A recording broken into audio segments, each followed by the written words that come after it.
नमस्कार दोस्तों, एसएससी ज्ञान में आप सभी का स्वागत है। आज हम इस वीडियो में रेलवे एएलपी का 2014 में जो एग्ज़ाम हुआ था उसमें पूछे गए साइंस एवं इंजीनियरिंग के प्रश्नों को इस वीडियो में पढ़ेंगे। तो जिन बच्चों का एएलपी सीबीटी 2 का एग्ज़ाम लगा हुआ है, एक बार प्रीवियस ईयर के सारे पेपरों को ज़रूर रिवीजन करें।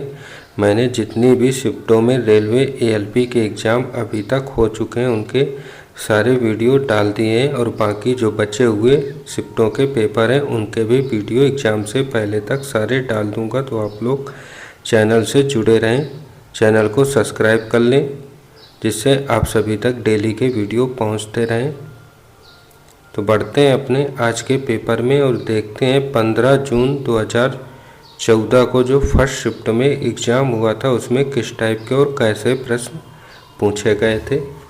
पहला प्रश्न है, मानव शरीर पर बिजली के झटके का जोर निम्नलिखित पर निर्भर करता है। तो इसका आंसर हो जाएगा लाइन, धारा और वोल्टेज पर निर्भर करता है।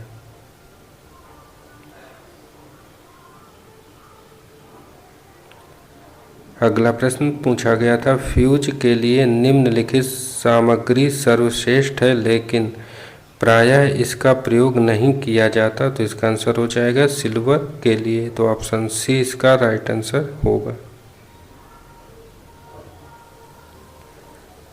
अगला प्रश्न पूछा गया था, डीसी सप्लाई के लिए मामले में फ्यूज निम्नलिखित में लगाए जाते हैं। तो इसका आंसर हो जाएगा पॉजिटिव वायर के रूप में लगाए जाते हैं। तो ऑप्शन ए इसका राइट आंसर हो जाएगा।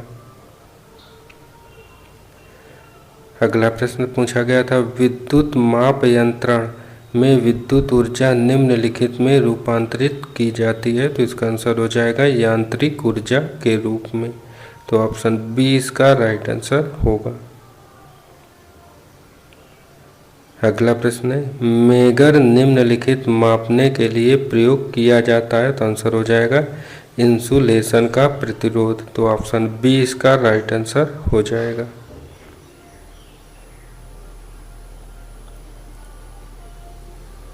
अगला प्रश्न पूछा गया था, टंगस्टन फिलामेंट का प्रतिरोध होता है। तो आंसर हो जाएगा लगाई गई वोल्टेज में वृद्धि के साथ बढ़ता है। तो ऑप्शन ए इसका राइट आंसर हो जाएगा। अगला प्रश्न था, सड़कों पर लगे बल्ब निम्नलिखित में संबंधित रहते हैं। तो आंसर हो जाएगा समानांतर क्रम में। तो ऑप्शन बी इसका राइट आंसर हो जाएगा। अगला प्रश्न था, शक्ति गुणांक संशोधन के लिए संधारित्र को निम्नलिखित अंशांकित किया जाता है। तो आंसर हो जाएगा kVAR के रूप में किया जाता है। तो ऑप्शन सी इसका राइट आंसर हो जाएगा।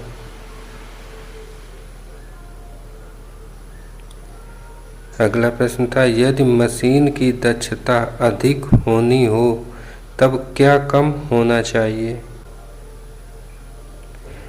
आंसर हो जाएगा इनपुट पावर को कम होना चाहिए। तो ऑप्शन बी इसका राइट आंसर हो जाएगा। अगला प्रश्न पूछा गया था, बिजली का सबसे अच्छा चालक होता है। तो इसका आंसर हो जाएगा सिल्वर धातु। तो ऑप्शन ए इसका राइट आंसर हो जाएगा। और सिल्वर का फार्मूला होता है Ag प्रतीक।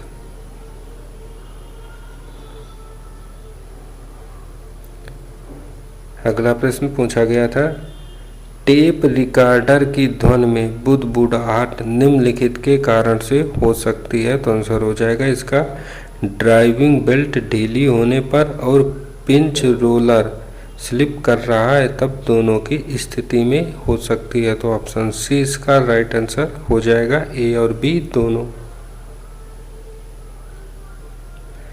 अगला प्रश्न था, गुंजन ध्वनि का कारण हो सकता है। तो इसका आंसर हो जाएगा इनमें से कोई नहीं, क्योंकि फिल्टर दोषयुक्त है, आर्थिक खुल गई है और फिल्टर या आर्थिक खुल गई है, इनमें से कोई ध्वनि का कारण नहीं होगा। तो ऑप्शन डी इसका राइट आंसर हो जाएगा। अगला प्रश्न था, ध्वनि का विरूपण निम्नलिखित कारण या कारणों से हो सकता है। तो इसका आंसर हो जाएगा इनमें से सभी।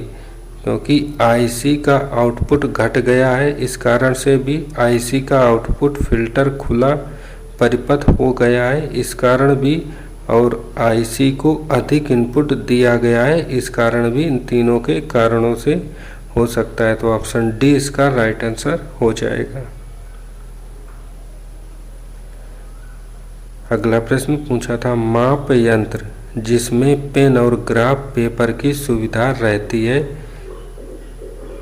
कौन सा माप यंत्र कहलाता है? तो इसका आंसर हो जाएगा अभिलेखी माप यंत्र कहलाता है। तो ऑप्शन सी इसका राइट आंसर हो जाएगा। अगला प्रश्न है, एफएम प्रसारण निम्नलिखित पर किया जाता है? तो इसका आंसर हो जाएगा वीएचएफ और यूएचएफ के रूप में किया जाता है। तो ऑप्शन सी इसका राइट आंसर होगा। अगला प्रश्न पूछा गया था, प्रसारण ट्रांसमीटर के संबंध में उच्चतम विरूपण क्षेत्र निम्नलिखित के दौरान बदलते रहते हैं? तो आंसर हो जाएगा ऋतु से ऋतु के दौरान बदलते रहते हैं। तो ऑप्शन ए इसका राइट आंसर हो जाएगा। अगला प्रश्न पूछा गया था, सैटेलाइट टीवी बहुत प्रसिद्ध हो गया है क्योंकि यह निम्नलिखित के माध्यम से प्रत्येक घर में पहुंच गया है? तो आंसर हो जाएगा ट्रांसमीटर, वायरलेस, केबल टीवी, इनमें से किसी के कारण नहीं। तो आंसर हो जाएगा इनमें से कोई नहीं। तो ऑप्शन डी इसका राइट आंसर हो जाएगा। अगला प्रश्न है, सैटेलाइट क्या है? तो आंसर हो जाएगा निष्क्रिय रिले केंद्र नहीं है, तो ये भी सत्य होगा। सिग्नल प्राप्त करता है, उनको प्रोसेस करता है और उनको रूपांतरित करता है और सिग्नलों को पुनः ट्रांसमिट करता है, तो ये भी सत्य है। और अगला, ट्रांसपोंडरों के जरिए सिग्नलों को पुनः ट्रांसमिट करता है, तो ये भी सत्य है। तो आंसर हो जाएगा इनमें से सभी सत्य हैं। तो ऑप्शन डी इसका राइट आंसर होगा। अगला प्रश्न है, सैटेलाइट निम्नलिखित पर ऑपरेट होता है? तो आंसर हो जाएगा वीएचएफ और यूएचएफ पर होता है। तो ऑप्शन डी इसका राइट आंसर हो जाएगा। अगला था, स्थायी चुंबक को जब दो भागों में तोड़ा जाता है तब क्या होता है? तो आंसर हो जाएगा प्रत्येक भाग में एक दक्षिण ध्रुव और एक उत्तरी ध्रुव होगा। तो ऑप्शन बी इसका राइट आंसर हो जाएगा। अगला प्रश्न पूछा गया था, विद्युत परिपथ में निम्नलिखित मापने के लिए अमीटर का प्रयोग किया जाता है? तो आंसर हो जाएगा धारा मापने के लिए। तो ऑप्शन ए इसका राइट आंसर हो जाएगा। अगला प्रश्न था, उच्च तापमान निम्नलिखित द्वारा नापे जाते हैं? तो आंसर हो जाएगा ताप विद्युत पायरोमीटर के द्वारा मापे जाते हैं। तो ऑप्शन सी इसका राइट आंसर हो जाएगा।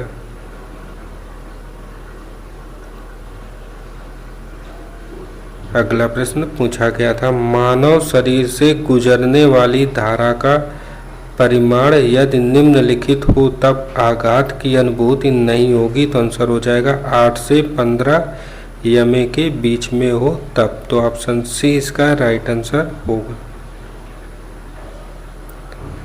अगला प्रश्न है, विद्युत माप यंत्रों में विद्युत ऊर्जा निम्नलिखित में रूपांतरित होती है? तो आंसर हो जाएगा यांत्रिक ऊर्जा के रूप में। तो ऑप्शन बी इसका राइट आंसर हो जाएगा। अगला प्रश्न है, चंद्रमा के पृष्ठ पर अंतरिक्ष यात्री एक दूसरे से बात क्यों नहीं कर सकते हैं? आंसर हो जाएगा क्योंकि ध्वनि तरंगे निर्वात में आगे बढ़ नहीं सकती, इस कारण से बात नहीं कर सकते। तो ऑप्शन बी इसका राइट आंसर होगा। अगला प्रश्न है, Fe3O4 में आयरन निम्नलिखित संयोजकताएं प्रदर्शित करता है? तो आंसर हो जाएगा 2 और 3 संयोजकता प्रदर्शित करता है। तो ऑप्शन सी इसका राइट आंसर होगा। अगला प्रश्न था, कोई इलेक्ट्रॉन जब किसी चुंबकीय क्षेत्र से होकर गुजरता है तब क्या होता है? तो आंसर हो जाएगा वेग और ऊर्जा नियत रहते हैं। तो ऑप्शन डी इसका राइट आंसर हो जाएगा। अगला प्रश्न, कुछ न्यूक्लियाई रिएक्टरों में मंदक के रूप में भारी जल का प्रयोग किया जाता है, तो भारी जल वह जल है,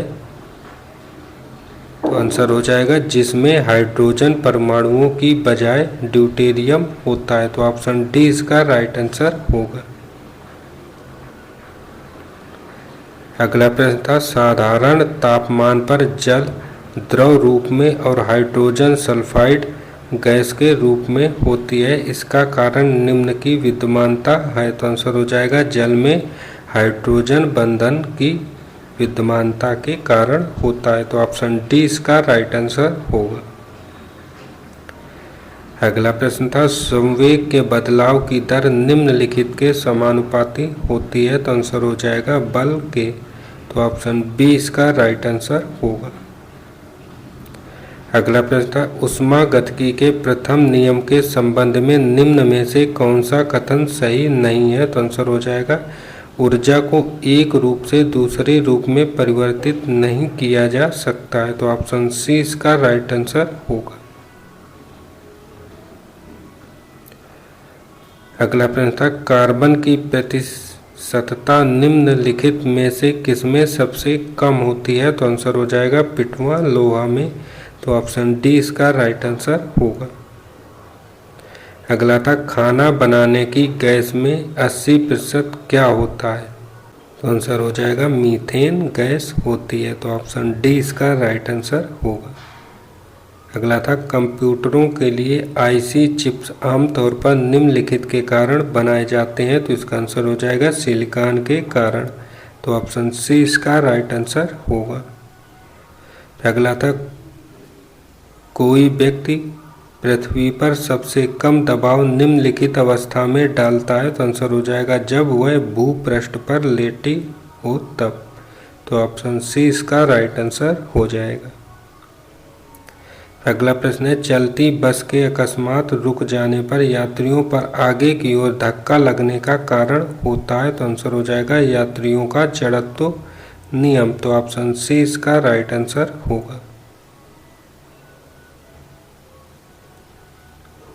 अगला था, सड़क पर एक कार और भार से लदा एक ट्रक दोनों ही समान चाल से चल रहे हैं, तो ट्रक की तुलना में कार में निहित होगा, तो आंसर हो जाएगा कम गतिज ऊर्जा, तो ऑप्शन बी इसका राइट आंसर हो जाएगा। अगला प्रश्न है, निम्नलिखित कथनों पर विचार और निर्णय कीजिए कि इनमें से कौन सा सत्य है, तो पहला कथन है, ध्वनि तरंगों के परावर्तन के कारण प्रतिध्वनि उत्पन्न होती है, तो यह सत्य है। दूसरा कथन है, ध्वनि निर्वात में नहीं चल सकती, तो यह भी सत्य है, तो आंसर हो जाएगा ऑप्शन सी राइट, 1 और 2 दोनों सत्य हैं। अगला प्रश्न है, किसी स्प्रिंग की स्थिति जड़ता न्यूनतम होती है जब यह हो, तो आंसर हो जाएगा अपनी प्राकृतिक लंबाई पर, तो ऑप्शन सी इसका राइट आंसर हो जाएगा। तो ये थे आज के पेपर में पूछे गए सभी प्रश्न। अगर वीडियो पसंद आया हो तो वीडियो को लाइक, शेयर व चैनल को सब्सक्राइब जरूर करें। मिलते हैं अपने अगले वीडियो में, तब तक के लिए नमस्कार, जय हिंद।